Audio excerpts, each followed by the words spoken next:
I'm John Burnham Schwartz, Literary Director of the Sun Valley Writers Conference, and this is Beyond the Page. In this episode, in a conversation between acclaimed author and former captain in the Marine Corps, Elliot Ackerman, and former CBS News Vice President and Washington Bureau Chief, Christopher Isham, we will dig deep in terms both personal and political into the ongoing crisis in Afghanistan and the historical, practical, and moral implications of the United States' recent chaotic withdrawal from that country, marking the calamitous end of the forever war.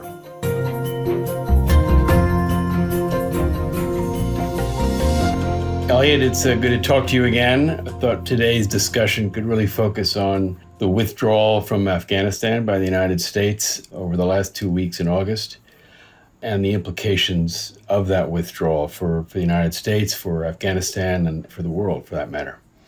Let's begin with your reaction as a veteran who served in Afghanistan over many years to the chaos that you watched unfold over the last 2 weeks of August after Kabul fell to the Taliban.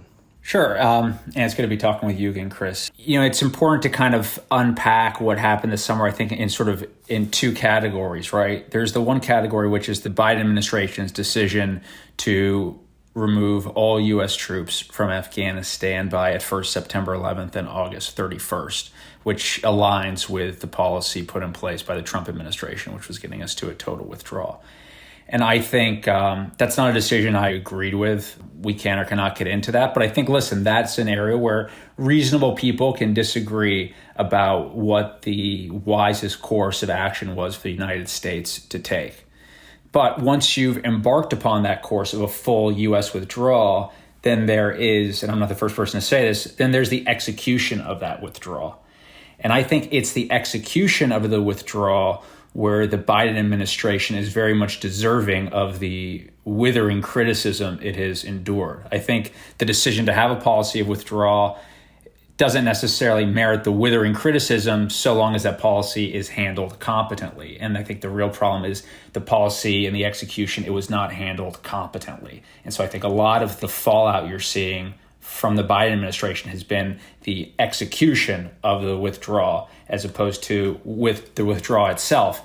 I just think that distinction is important because as sort of we are in the damage control mode, the administration frequently kind of tries to pivot the conversation away from criticism on the execution of the withdrawal and go back to this conversation, well, withdrawal was the right thing to do, and you can't criticize us on the execution because there's absolutely no way this could have been done without a lot of pain, and it had to be done and would always be done in a chaotic manner. And I think that sort of is not, or it is somewhat disingenuous. I think this could have been handled far more competently, which kind of gets to the second part of the question, which is how did I get involved with the evacuation efforts? How did many veterans get involved, and others, journalists and activists, really sort of anyone who has ties to Afghanistan? And frankly, it's a very simple answer, because people started calling me. Friends of mine just started calling me. And I am far from alone in this experience of when in the lead up to this withdrawal through kind of this spring and then picking up pace into the summer, and then like a red warning alarm after the withdrawal was just your phone lighting up with, at first, Afghans who I'd worked with, some of whom were still in Afghanistan, some who had resettled to the U.S. and had family in Afghanistan, just clamoring for help to get their families out. And I think once you start doing the work to help them, you quickly realize that there are thousands of other people who need help, and everyone sort of diverges on any Americans they can find to help them. So that's how I got involved, and I think that's also how a lot of other people got involved, was that Afghans just started calling us. So they were calling you because the process was so chaotic. Yes, and I think what you have seen with the execution of this withdrawal is a real breakdown in American competence.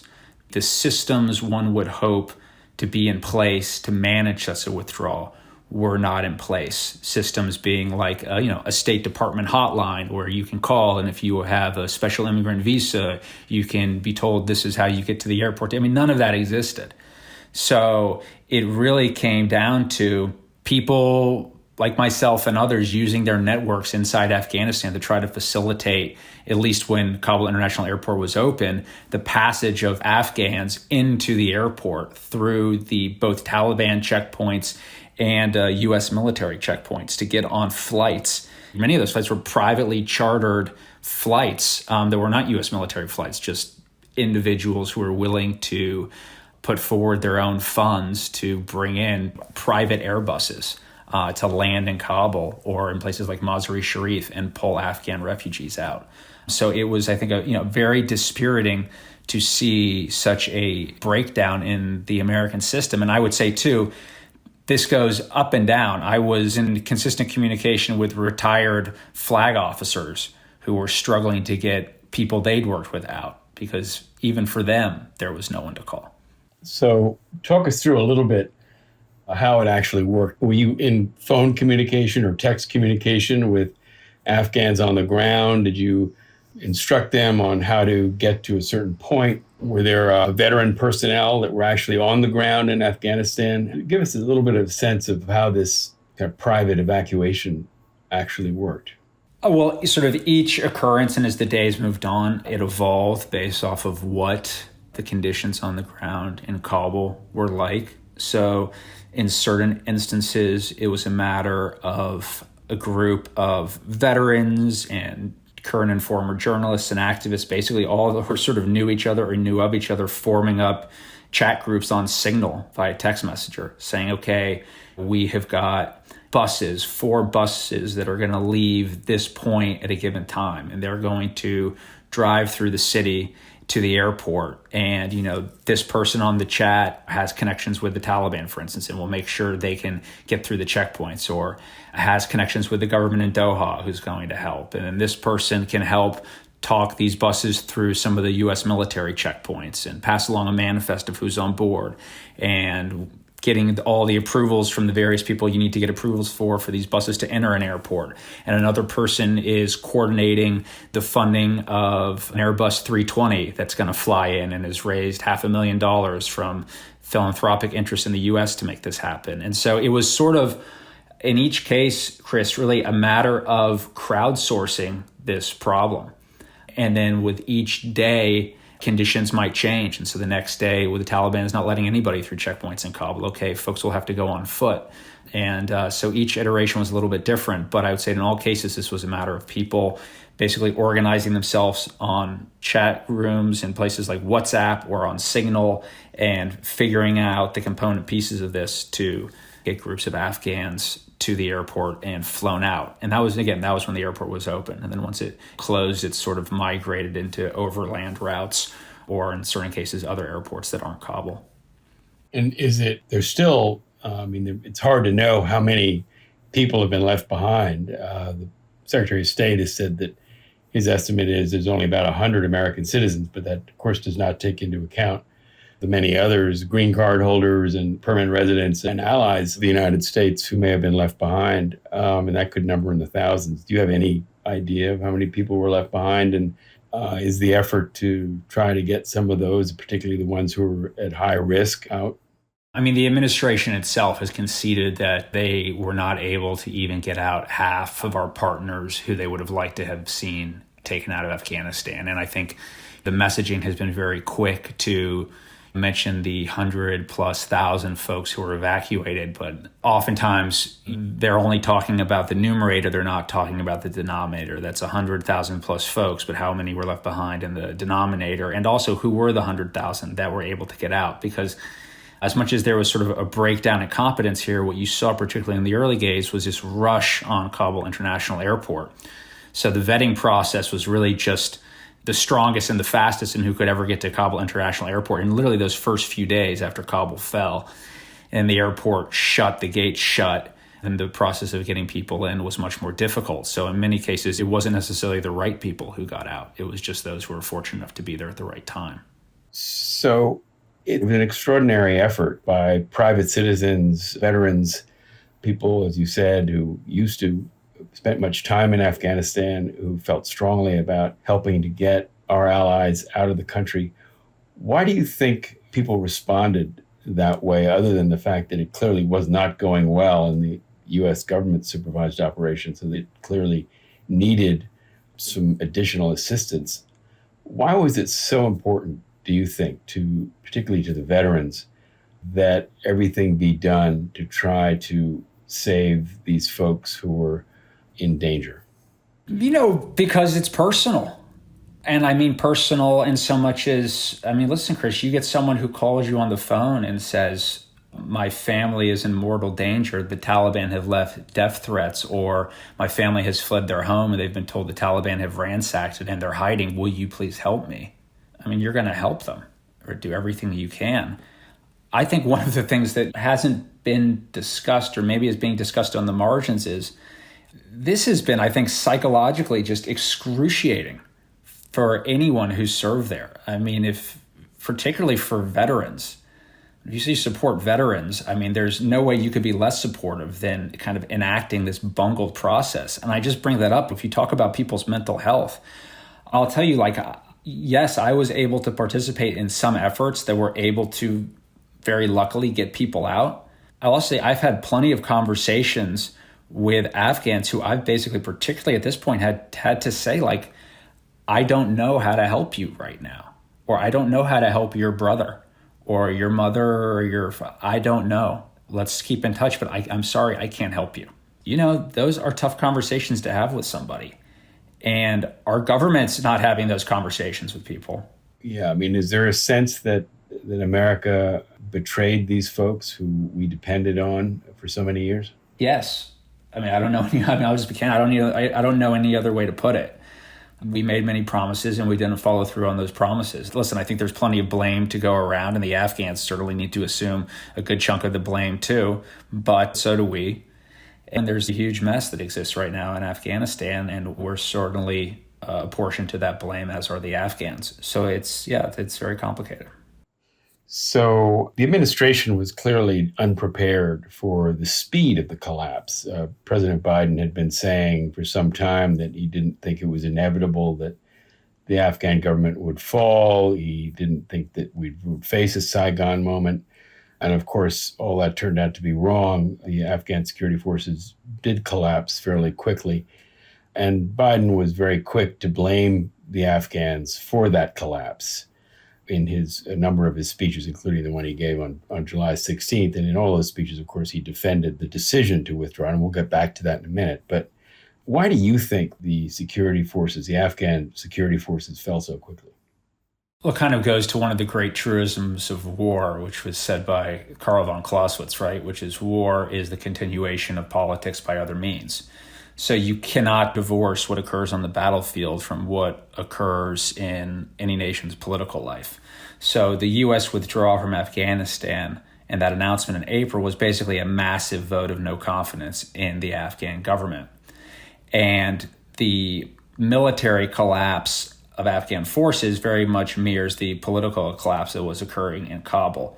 And so this sort of idea, which I believe is very specious, which is that, at the end of the day, the Afghans just didn't possess the will to fight, which sort of kind of infers a degree of cowardice on their part, or an idea that, they just don't have a stiff enough spine to stand up to the Taliban, frankly is really, it's nonsense and it's insulting. It's not only insulting to Afghans, it's insulting to Americans who fought alongside Afghans, particularly if you just look at the numbers. In any given year of the Afghan war, Afghans lost more of their soldiers fighting the Taliban than we Americans lost in 20 years of war. So to make this sort of claim that Afghans just refused to fight and didn't have the mettle to stand up to the Taliban is really pretty specious.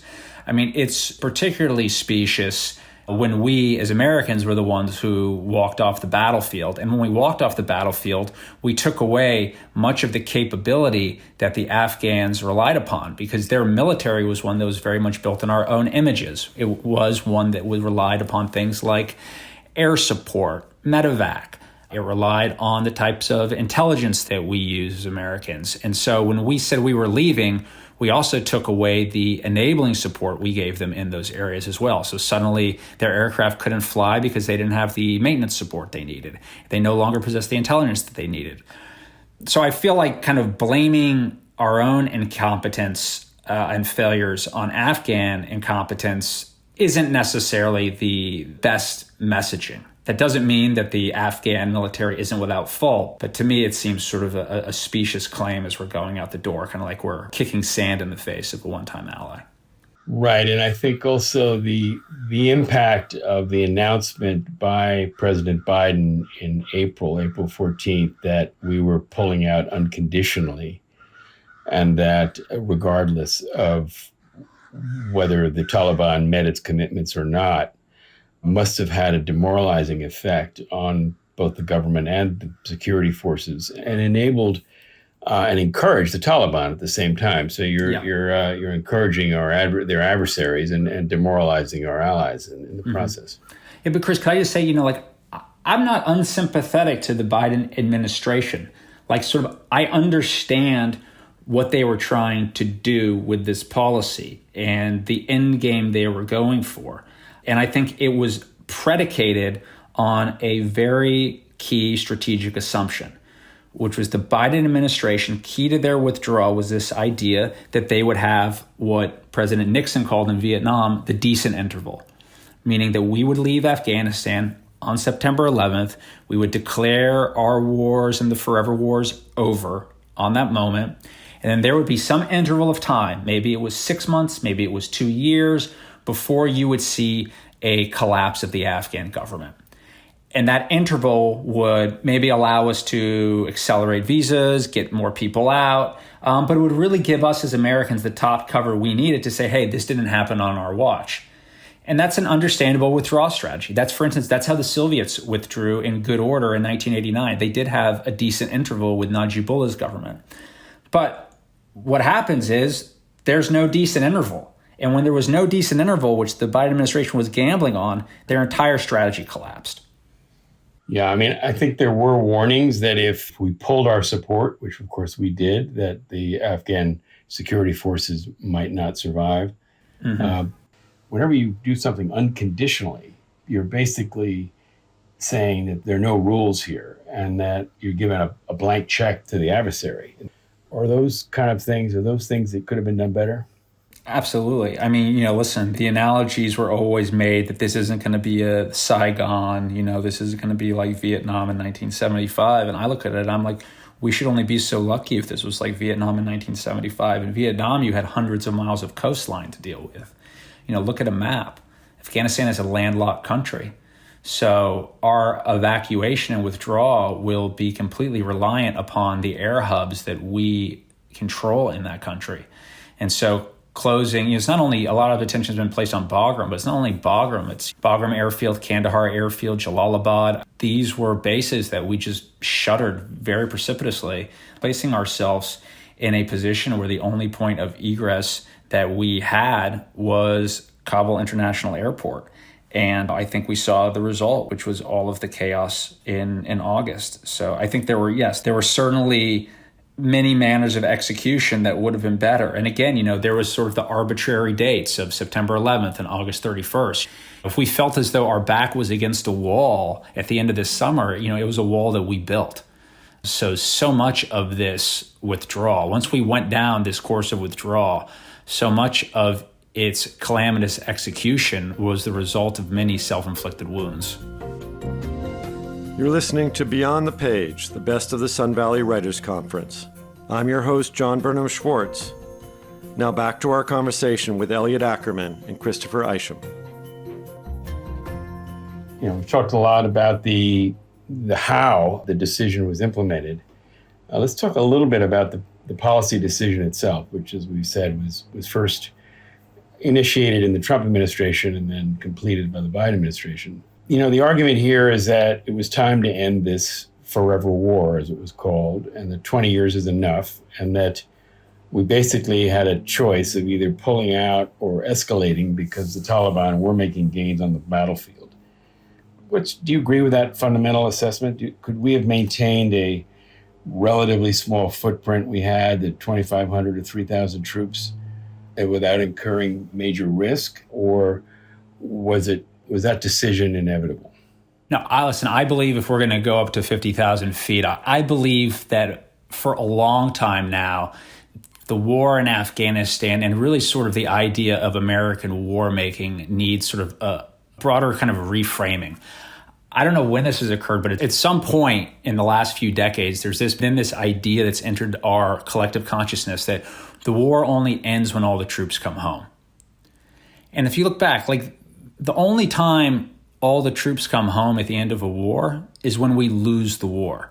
So all the troops have come home from Afghanistan because we've lost the war in Afghanistan. All the troops came home from Vietnam because we lost the war in Vietnam. If you look at the wars that we've won, the Second World War, the Korean War, which we fought to a stalemate, you'll see frequently what winds up happening is we leave a contingent of troops to secure the peace. Now, I'm not arguing that Afghanistan was won, but I think that this framing that the only way you can have an appropriate or positive outcome in Afghanistan is if every last U.S. service member has left Afghan soil, I think that preconception has gotten us into a lot of trouble. So if you look at the status of American forces in Afghanistan really before Trump started negotiating with the Taliban, we were in a somewhat strong position. I mean, this wasn't like in 2010 during President Obama's surge when we had 150,000 U.S. troops in Afghanistan taking really sustained casualties in an Afghan national army that was really in disarray and sort of non-existent. By 2017, 2018, we built a fair amount of capacity in the Afghan National Army. Our troop levels are not at 150,000. They're at about a tenth of that, 12,500 to 15,000 U.S. troops. And those troops are no longer fighting alongside the Afghans. They've sort of receded back to more of an advisory capacity inside their fire bases. So if you look at U.S. casualty levels, they're far lower. They're so low, in fact, that in 2018, and this was in advance of the midterm elections, Rasmussen put a poll into the field asking Americans about the war in Afghanistan and how it featured in that election. Chris, 42% of Americans in 2018, they couldn't even tell you if the war in Afghanistan was going on. Like, they just didn't know anymore. Right. At that point, I'm like, listen, there was a different direction to go down. Now, I think you could have seen Afghanistan turn into an enduring U.S. military commitment akin to like what we've seen in our own hemisphere in, for instance, Colombia. And both our narco wars, the war in Colombia has gone on for 3 decades, has had an enduring U.S. military presence where we have served as advisors and has come to a positive outcome. Now, granted, there are certainly differences between Afghanistan and Colombia, but I think that the framing of this war has in many ways gotten us to kind of the end game we're at now, where we are unconditionally surrendering to the Taliban, which frankly I think is remarkable. So we were talking a little bit about the withdrawal and about the decision to withdraw. It's clear that the majority of Americans agree with the decision to withdraw, but the choice that's often presented is that it's a binary choice. It's either all in or all out. And the fact is that our footprint was relatively small and we were not incurring major casualties. But the question is whether the communication could have been better over the years and the explanation could have been better. For example, on things like civil society, things like supporting women's rights, human rights, improving education for all Afghans. These are things that have a national security dimension because a country that has civil rights and human rights is much less likely to act as a platform to attack the United States and allow terrorist organizations to thrive. I'm not sure that Americans really appreciate that, and I think you're right that most Americans don't really understand that we have troops in many places in the world that are there as a deterrent force or a supporting force. Sure. And actually, with technology today, we can do so much with a relatively few number of troops on the ground in terms of air support and intelligence support. Isn't that right? Yeah, I think that's absolutely right. And I think, the thing that's sort of never polled is, yes, 3/4 of Americans want to see us get out of Afghanistan, but also how strong does that desire manifest? How desperately do they care? And Afghanistan recently has been, compared to the Vietnam War. Well, if you look at the Vietnam War, when there was a draft on and we were seeing Americans dying in the hundreds in a single week, the desire to get out of Vietnam was extremely strong with most Americans. I think, and again, that's why I bring up the number by Rasmussen. When we're sitting here in 2018 and 42% of Americans don't even know that they can't even tell you if the war is still going on, how much do they care? So when I go back to that moment, I mean, listen, the policy, if I were president for a day, how I would have handled this was I would have given a speech, addressed the American people, said this is what's going on in Afghanistan. This is why I think it's important that we keep a de minimis troop presence there in an enduring way. This is what it's going to look like going forward. These are the numbers versus what the numbers used to be. And I think in 2018, you maybe would have had people talking about it for a news cycle if you were lucky, given how much the American people cared. And now we're sitting here about 3 years later, and because of the way we've allowed this situation to metastasize, and based off of many decisions we've made from the Trump administration moving through the Biden administration that I would say were completely strategically misguided, we are sitting here still talking about Afghanistan having just unconditionally surrendered to the Taliban. So I think if we go back 3 years, we can clearly see how where we're sitting today was not a fait accompli. But it would have involved frankly, some leadership on this issue. And I think we've seen a real lack of leadership on this issue. I think Americans can understand that the loss of intelligence, the eyes and ears on the ground, they can understand the very high risk of al-Qaeda reasserting itself in Afghanistan. They remain allied with the Taliban. The Taliban remain allied to al-Qaeda. The head of al-Qaeda, Zawahiri, has pledged loyalty to the head of the Taliban, as Osama bin Laden did before him. They're very tightly lashed up, these organizations. There's no indication that they've severed their connections. So I think people can understand that. I think harder to understand for Americans is why we should care about things like girls going to school in a country like Afghanistan, which is so far away. What would you say to people about that? Well, I think it comes back to this idea of the United States being, right, as we've all heard, the indispensable nation. Like, what does that mean? And many people have different interpretations of what that means. And it's a question that has existed with regards to U.S. foreign policy from our founding. And what I mean by that is, like, the United States was founded on a set of ideals. We're not a nation of blood and soil. We are really a nation that manifests this certain set of Enlightenment ideals. And when I say that we are the indispensable nation, it's not because we Americans are in some way superior to all other nations. I view it just as it just so happens at this point in human evolution of the countries in the globe that manifest these Enlightenment ideals and aspire to them in different ways, we happen to be the largest and most powerful. Maybe we won't always be, but we do at this moment. So when it comes to trying to secure those ideals and see them spread or at least not recede on the world stage, we are the greatest champion on the field. And when we step away from those ideals, it creates space for the darker forces in the world. And I'm sorry, they exist. Authoritarians like the Chinese, like the Russians, terror states like the Iranians, or just terrorist regimes like the Islamic State to come work their way into the void. And that is something I think an American leader should talk about. Their philosophy with regards to how we as a nation either spread those ideals, which we've often done imperfectly, or at least hold the line against the other nations of the world who behave antithetically to those ideals. So that's sort of, I think, something that should always be in the national conversation. And on the issue of Afghanistan, I don't think really was. For finishing up here, I wonder how you, on a personal level, you could talk a little bit more on a personal level as a veteran, as somebody who worked side by side with the Afghans in Afghanistan over several tours, how you felt about the entire withdrawal and where we are today. I think it's on a personal level. I was talking to a buddy of mine, and he and I are both veterans of Iraq and Afghanistan. And so we were trying to understand why, despite sort of the chaos that we've seen in Kabul, even outside of all of that, why this has been in many ways a far more bitter pill for us to swallow than, for instance, watching the rise of the Islamic State in Iraq, for instance, and to see the Islamic State take over cities that we'd fought in Iraq, like Fallujah and Ramadi.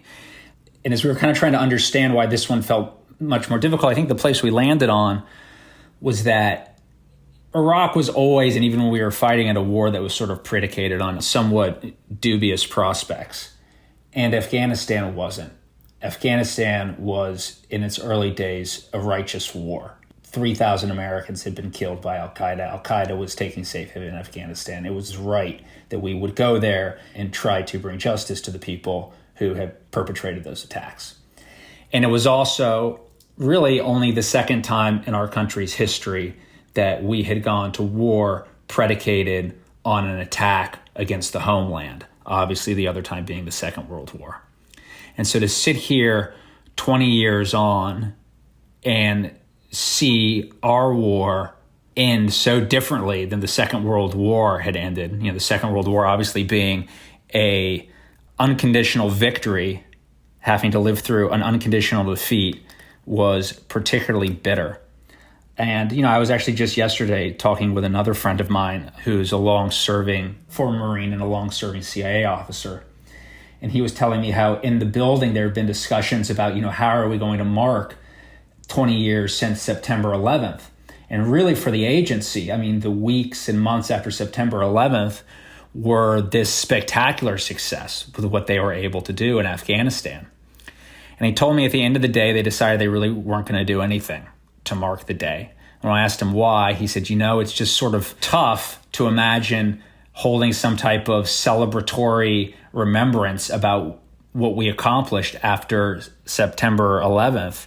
And the analogy he made was it would sort of be like the Japanese dive bomber pilots who launched the successful raid against Pearl Harbor, marking an anniversary right after the unconditional surrender on the Missouri.